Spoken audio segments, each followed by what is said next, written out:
नमस्कार, आप देख रहे हैं लोकमंच न्यूज और मैं हूं आपके साथ सत्यम गौर। वक्त चला है उत्तर प्रदेश की कुछ अहम खबरों का। उत्तर प्रदेश के अलीगढ़ में अखिल भारतीय विद्यार्थी परिषद के कार्यकर्ता एवं पदाधिकारियों द्वारा त्रिपुरा में हुई अखिल भारतीय विद्यार्थी परिषद के पदाधिकारियों के साथ मारपीट के मामले में विरोध प्रदर्शन करते हुए पुतला फूका और पुतला फूकने के उपरांत ज्ञापन भी दिया गया है। ज्ञापन के दौरान उनकी मांगे थी कि त्रिपुरा की घटना को अंजाम देने वाले आरोपियों के विरुद्ध सख्त से सख्त कार्रवाई की जाए।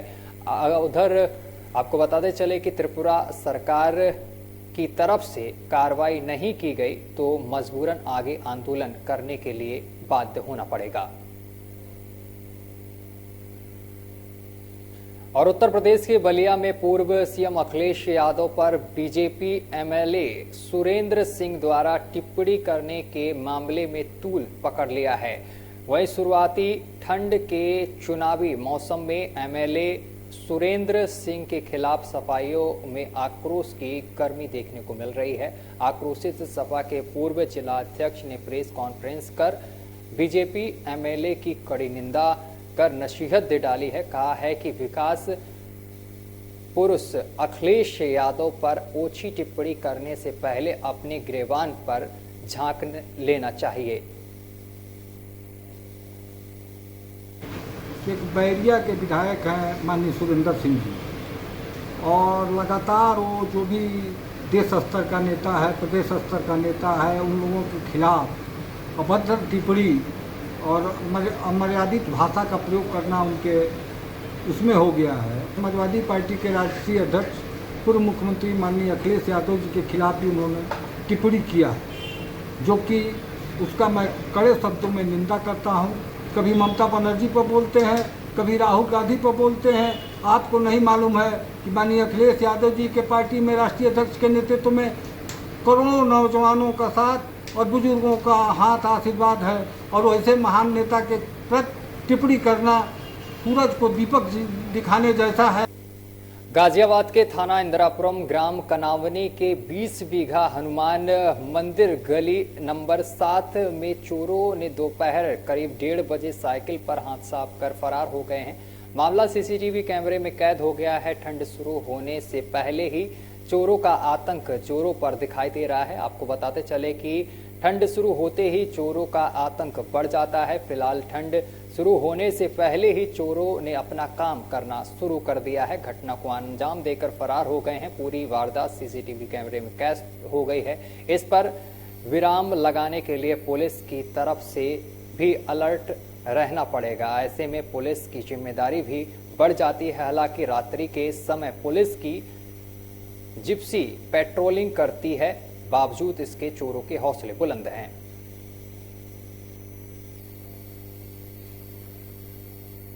और उत्तर प्रदेश के ग्रेटर नोएडा में सम्राट मिहिर भोज का विवाद थमने का नाम नहीं ले रहा है। आज राष्ट्रीय गुर्जर स्वाभिमान संघर्ष समिति ने महापंचायत का आह्वान किया है। दादरी के मिहिर भोज इंटर कॉलेज में महापंचायत करने के लिए लोग एकत्रित हुए हैं। दो समुदाय सम्राट मिहिर भोज को अपना बताने में जुटे हुए हैं। ये रास्ता कस्सी राजनीतिक रूप से बड़े फेरबदल के संकेत दे रही है। वहीं दिल्ली, एनसीआर, हरियाणा और राजस्थान के गुर्जर समाज के लोगों के पहुंचने का आह्वान किया गया है। इस दौरान महापंचायत स्थल पर भारी संख्या में पुलिस बल तैनात रहा है। छावनी में तब्दील की जगह पैरामिलिट्री फोर्स भी तैनात की गई है। लेकिन हमारे इतिहास को मिटाने का काम हो रहा है इस देश की राजनीति में, इस देश के अंतःसत्ता में। और हमारे गुर्जर समाज के नाम पर 22 सितंबर को यहाँ इस राज्य के मुख्यमंत्री बाबा योगी आदित्यनाथ ने कालिक पोतने का काम किया।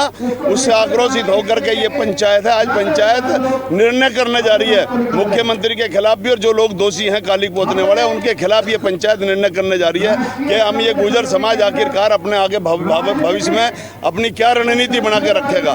मुखिया जी, जहाँ जो नेता है वो मंच पर बैठना पसंद करते हैं, लेकिन आप मंच छोड़कर जनता के बीच क्यों बैठे हैं? अगर ये राजनीतिक सभा होती तो हम मंच पे ही होते, लेकिन ये हमारे बिरादरी के तारीख को जो मुख्यमंत्री जी की उपस्थिति में हमारे गुर्जर सम्राट चक्रवर्ती सम्राट मिहिर भोज जी के मुख पे जो कालिक पोती गई थी, और उससे पूरे देश के गुर्जर समाज में रोष है। और हरदोई से बड़ी खबर सामने निकल कर आ रही, जहां पर चलती एम्बुलेंस आग का गोला बन गई है। बताते चले आग लगने के बाद एम्बुलेंस के डीजल टैंक विस्फोट हादसे में पुलिस कर्मी समेत 4 लोग घायल हो गए हैं। घटना के बाद घायलों को जिला अस्पताल लाया गया है। बताया जा रहा है कि पुलिसकर्मी की हालत नाजुक होने पर लखनऊ के लिए रेफर कर दिया गया है। अपर पुलिस अधीक्षक ने किया है घटना स्थल का निरीक्षण। हरदोई से पिहानी जा रही थी एम्बुलेंस। और जालौन से बड़ी खबर सामने निकल कर आ रही है। जालौन में 112 पीआरबी होमगार्ड की सड़क हादसे में मौत हो गई है। कोच से अपने घर पिरौना जा रहा था जवान और इसी दौरान आपको बताते चले एक हादसा हो गया है। 1603 गाड़ी का इंचार्ज है सुरेंद्र राजपूत और जिसकी मौत हो गई है। चंदावनी गांव मोड़ पर हुआ है ये एक्सीडेंट। अज्ञात वाहन ने पीआरबी गार्ड को टक्कर मार दी है। सीएचसी में डॉक्टरों ने गार्ड भूपत यादव को मृत घोषित किया है। और अगली खबर झांसी से सामने निकल कर आ रही, जहां पर कस्बा रानीपुर के रहने वाले सुक्कन सोनी का परिवार के ही लोगों से जमीनी विवाद चल रहा था, जिसपे दोनों पक्ष आपस में लड़ रहे थे। जिसकी सूचना पुलिस को मिली तो पुलिस ने दोनों पक्षों को रानीपुर चौकी बुलाया है, जिसके बाद सुक्कन को पुलिस चौकी जाली गई है और अवस्था में लाया गया है। और वहीं आपको बताते चले कि जहां से उसे पुलिस सामुदायिक स्वास्थ्य केंद्र मौरानीपुर लाई है, जहां से उसे ग्वालियर के लिए रेफर कर दिया गया है, जहां उपचार के दौरान उसकी मौत हो गई है। तो वहीं पुलिस ने परिजनों की तहरीर पर आरोपी के विरुद्ध 307 सहित अन्य धाराओं में मामला दर्ज कर कार्रवाई शुरू कर दी है। लेकिन रात्रि में सुक्कन ने उपचार के दौरान दम तोड़ दिया, लेकिन मरने से पहले उसने अंतिम बयान सोशल मीडिया पर जारी किया, जिसमें उसने परिवार के ही लोगों पर तेल डालकर आग लगाने की बात कही है। तो वहीं पुलिस क्षेत्र में शांति व्यवस्था बनाए रखने की अपील की है।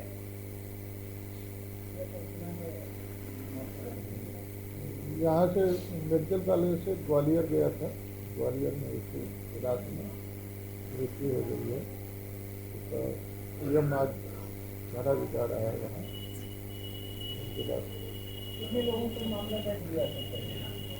7 लोगों पर दर्ज हुआ है और 4 लोगों को गिरफ्तार किया गया। और उत्तर प्रदेश के झांसी में पुलिस को बड़ी सफलता हाथ लगी है। आपको बताते चले कि मौरानीपुर थाना क्षेत्र के रोरा कबूतरा डेरा का ये मामला है, जहां पुलिस ने 2 शराब तस्करों को गिरफ्तार किया है। वहीं मौके से 100 लीटर अवैध शराब बरामद हुई है। साथ ही 4000 किलोग्राम लहन पुलिस ने नष्ट किया है। मुखबिर की सूचना के आधार पर पुलिस ने छापेमार कार्रवाई करते हुए घटना पर शराब तस्करों को दबोचा है और पुलिस की इस कार्रवाई से शराब माफियाओं में हड़कंप मचा हुआ है। और अगली खबर कन्नौज से सामने निकल कर आ रही है। कन्नौज में सड़क किनारे शव मिलने का मामला शौरिक थाना क्षेत्र के जरियापुर का रहने वाला निकला है। व्यक्ति और पीड़ित परिजनों का आरोप है कि होटल मालिक ने पैसे के लेन देन में पीट कर मारा है। पिटाई के चलते व्यक्ति की मौत हो गई है। मजदूरी के पैसे मांगने पर होटल मालिक ने की थी पिटाई। छबरामऊ क्षेत्र के नेशनल हाईवे काशीराम कॉलोनी के पास युवक का शव मिला है। फिलहाल पुलिस पूरे मामले की जांच पड़ताल कर रही है। नहीं भैया, इन पे 4 लोगों ने सामने रुपया पैसा उनके थे हमारे ऊपर, तो उनसे हमने 30 तारीख को वादा करो, तो भैया अपने 30 तारीख कहियो अपने ले जाइयो। कोई ज़्यादा रुपया ना आए थे, 1770 रुपया आते। 1700 उनके 70 रुपये हमने उनके शाम को दे बेगुन से हमसे रुपया ले, मतलब चले गए। कहा वो कहाँ आए वो, इसकी तो हमें भैया कोई जानकारी नहीं। और फिर हमारे पास आदमी काम कर रहे हो तो, और फिर हम हलवाईगिरी मतलब वैसे काम करते हैं, और ऐसे अगर कारीगर के ऊपर हाथ रहें तो मेरे पास कौन काम करे। देखिए उनका ये डेड बॉडी जो मिली है, कौन थे ये, क्या मामला है? ये यहाँ काम करता है सरैया होटल। इनका भाई है। पैसा नहीं देता, शाम को आता है, शराब पी के मारा खुदी करता है। हर लेबर के साथ ये इसका धंधा है। गुप्ता है यहाँ का। ये लतीफ है, गाड़ी वहीं बगल मकान है उसका। ये सब जो नहीं और उत्तर प्रदेश के मैनपुरी में कस्बा करहल निवासी समाजवादी पार्टी के जिला महासचिव राम नारायण बाथम की माताजी स्वर्गीय शीतलमती की 13वीं में यहां पर कार्यक्रम में शिरकत करने पहुंचे हैं और सपा के पूर्व सांसद तेज प्रताप यादव ने श्रीमती स्वर्गीय शीलमती के चित्र पर श्रद्धांजलि सुमन अर्पित करते हुए उन्हें नमन किया है। आज भी अगर आप पूछेंगे तो वही कहेंगे कोई कभी प्रदेश या देश में नहीं की है। मध्य प्रदेश में आपने देखा एक एक बोरी के लिए हजारों की संख्या में लोग लाइन में लगे हुए। ललितपुर में एक किसान की लाइन में लगे मौत हो गई। लाठियाँ खाने को मिल रही है किसानों को और बहुत बुरी स्थिति है और किसान को समझ में नहीं आ रहा कि क्या करें। अगर 10 दिन और ऐसे ही चला हो सकता है पूरी फसल मारी जाए और किसान की एक फसल नष्ट हो जाए, तबाह हो जाए। जिस तरह से मांग है जी कि इस समस्या को दूर करें और जो किसानों के प्रति उनका जो रवैया है उस रवैये में बदलाव करें। एक तरफ जो है ना बीजेपी सरकार के जितने भी मंत्री और विधायक जो है जगह जगह पर जाकर जो है ना लोगों के बीच जाते हैं और अपनी उपलब्धियां गिनाते हैं। क्या लगता है कि उपलब्धियां बिल्कुल सही है या झूठ है? लोगों के सामने बीजेपी का जो चेहरा है बेनकाब हो चुका। और अगली खबर महाराजगंज से सामने निकल कर आ रही है। कल राज्यपाल आनंदीबेन पटेल का दौरा है और महालक्ष्मी लान में होने वाले कार्यक्रम में राज्यपाल ने आंगनवाड़ी केंद्रों को गोद लिया जाएगा। नवजात बच्चों का अन्नप्राशन कार्यक्रम आयोजित किया जाएगा।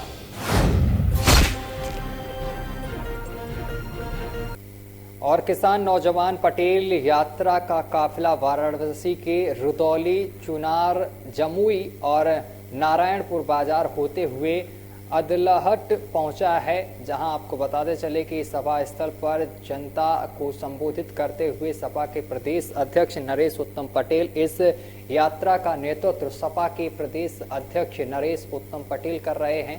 वहीं मिर्जापुर जिले के अदलट के छत्रपति शिवाजी इंटर कॉलेज खजुराल में सभा को संबोधित करते हुए प्रदेश अध्यक्ष नरेश उत्तम पटेल ने कहा है कि सबसे पहले लौह पुरुष को नमन करता हूं। लौह पुरुष ने देश के किसानों को इकट्ठा करने देश को आज़ादी दिलाई थी। सरदार पटेल किसान नौजवान के मसीहा थे। देश की आज़ादी के बाद देश का बागडोर गलत हाथों में चला गया है। उस असहाय पीड़ित लोगों को जगाना है कि आखिर प्रदेश सरकार क्या कर रही है, हमारे साथ क्या सरकार करना चाहती है और आगे हम क्या करने की मंशा है। इसी के माध्यम से ये कार्यक्रम चल रहा है और ये कार्यक्रम लगातार अनुभव चलने के बाद कल 31 अक्टूबर को इलाहाबाद में समाप्त होगा। और इसके माध्यम से हमको जहाँ तक लगता है कि पूरा जनसेना और भ्रष्टाचार की बात करके सरकार में आई भाजपा, क्या महंगाई को रोक पाई? और उत्तर प्रदेश के मुजफ्फरनगर में रुड़की रोड पर स्थित पाल धर्मशाला में भारतीय जनता युवा मोर्चा की एक बैठक का आह्वान किया गया है। बैठक में जिले के सभी मंडलों की कार्यकारिणी के सदस्य मौजूद रहे हैं। कार्यक्रम में आने वाले 2022 के विधानसभा चुनाव को लेकर रणनीति बनाई गई है और कार्यकर्ता भी यहां पर मौजूद रहे हैं। कार्यकर्ताओं को जिम्मेदारियां सौंपी गई हैं। आपको बताते चले कि 2022 विधानसभा चुनाव को लेकर सत्ता के गलियारों में सरगर्मियां हलचल तेज हो चली है, जिसको लेकर भारतीय जनता पार्टी नेट जनपद मुजफ्फरनगर की सभी विधानसभाओं में अपना प्रचार प्रसार तेज कर दिया है। और वहीं भारतीय जनता युवा मोर्चा के नगर अध्यक्ष दिनेश पाल धनकर ने जानकारी देते हुए बताया है कि 2022 के चुनाव में भाजपा की सरकार पूर्ण बहुमत से बनेगी।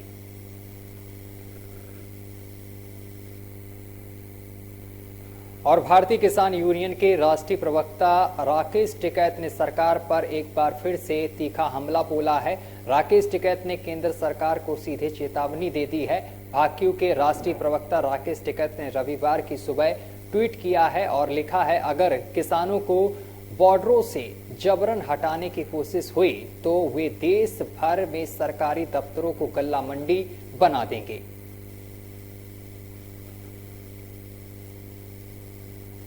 और उधर सरदार वल्लभ भाई पटेल की जयंती पर प्रधानमंत्री नरेंद्र मोदी ने स्टैच्यू ऑफ यूनिटी पर आयोजित एकता परेड को वीडियो संदेश के जरिए संबोधित किया है। प्रधानमंत्री ने कहा है कि वल्लभ भाई पटेल को आज देश अपनी श्रद्धांजलि दे रहा है। सरदार सिर्फ इतिहास में नहीं रहते हैं बल्कि वे सभी भारतीयों के दिल में रहते हैं। वहीं पीएम नरेंद्र मोदी ने कहा है कि राष्ट्रीय एकता दिवस पर सभी देशवासियों को बहुत बहुत शुभकामनाएं। उत्तर प्रदेश के तुलसीपुर में आधार कार्ड सेंटर पर नया आधार कार्ड बनवाने में आवेदकों को भारी लूटा जा रहा है, तो वहीं आधार में संशोधन के नाम पर भी मोटी उगाही की जा रही है। ताजा मामला शहर के इलाहाबाद बैंक में आधार सेंटर का है, जहां पर आधार कार्ड बनवाने वाले लोगों से आधार सेंटर वाले बेखौफ होकर आधार बनवाने वाले लोगों को लूट रहे हैं। जनपद के कई आधार सेंटरों पर लूट का यही हाल है। शिकायतकर्ता लोगों ने बताया है कि आधार कार्ड सेंटर पर खुलेआम सरकारी निर्देशों की धज्जियां उड़ाई जा रही हैं। अंजुम फातिमा, आधार कार्ड बनवाने आई हो? बन गया? कितना पैसा दिया? 350। कौन लिया? जो बनाया है। कहाँ रहते हैं आप लोग? कहाँ पे? किसके लड़के हैं आप? मौलाना मुस्तफा साहब के। तो 350 रुपया किस बात का लिया है? कितने आधार कार्ड? और यूपी के उन्नाव में एसओजी और पुलिस टीम के संयुक्त ऑपरेशन में पुलिस को बड़ी सफलता हाथ लगी है। मामला पुरवा क्षेत्र के एक गांव के जंगल का बताया जा रहा है, जहां पर पुलिस ने 7 गौकशी करने वाले गौ तस्करों को गिरफ्तार किया है। गौ तस्करों के पास से पुलिस को 3 अवैध तमंचा, चाकू, कुल्हाड़ी, सूजा, रस्सी समेत कई सामान बरामद हुए हैं। गौ तस्कर का सामान भारी मात्रा में बरामद हुआ है। दबिश के दौरान गौ तस्करों ने पुलिस टीम पर फायरिंग करते हुए भागने का प्रयास भी किया है। वहीं आपको बताते चले कि 2 तस्कर रात के अंधेरे का फायदा उठाकर भागने में सफल रहे हैं। फिलहाल पुलिस ने फरार आरोपियों की तलाश शुरू कर दी है। और गोंडा से बड़ी खबर सामने निकल कर आ रही, जहां पर धड़ल्ले से चल रहा मिट्टी खनन का कारोबार पुलिस के नाक के नीचे जेसीबी और डंफरों से हो रहा है खनन। पुलिस चौकी से 1 किलोमीटर की दूरी पर अवैध खनन जारी है। सूचना देने के बाद भी नहीं रुकी है अवैध खनन। करनालगंज थाना क्षेत्र के ग्राम पंचायत उमरिया का एक पूरा मामला है, जहां पर आपको बताते चले कि पुलिस चौकी महज 1 किलोमीटर पर है, इसके बावजूद भी खनन नहीं रुक रहा है। सूचना देने के बावजूद भी धड़ल्ले से खनन माफिया खनन कर रहे हैं। और अगली खबर उत्तराखंड से सामने निकल कर आ रही है। उत्तराखंड के चकराता में रविवार को दर्दनाक हादसा हो गया है। यह हादसा चकराता के सुदूरवर्ती इलाके तयूनी रोड पर सुबह करीब 10 बजे हुआ है।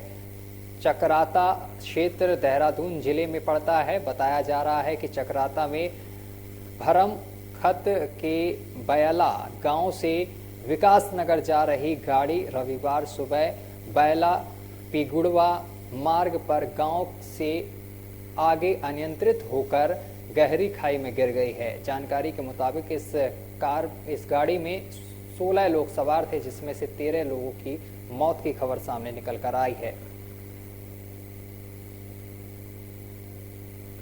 चलिए इसी के साथ बुलेटिन में अभी के लिए बस इतना ही। देश दुनिया की तमाम खबरें देखने के लिए देखते रहिए लोकमंच न्यूज।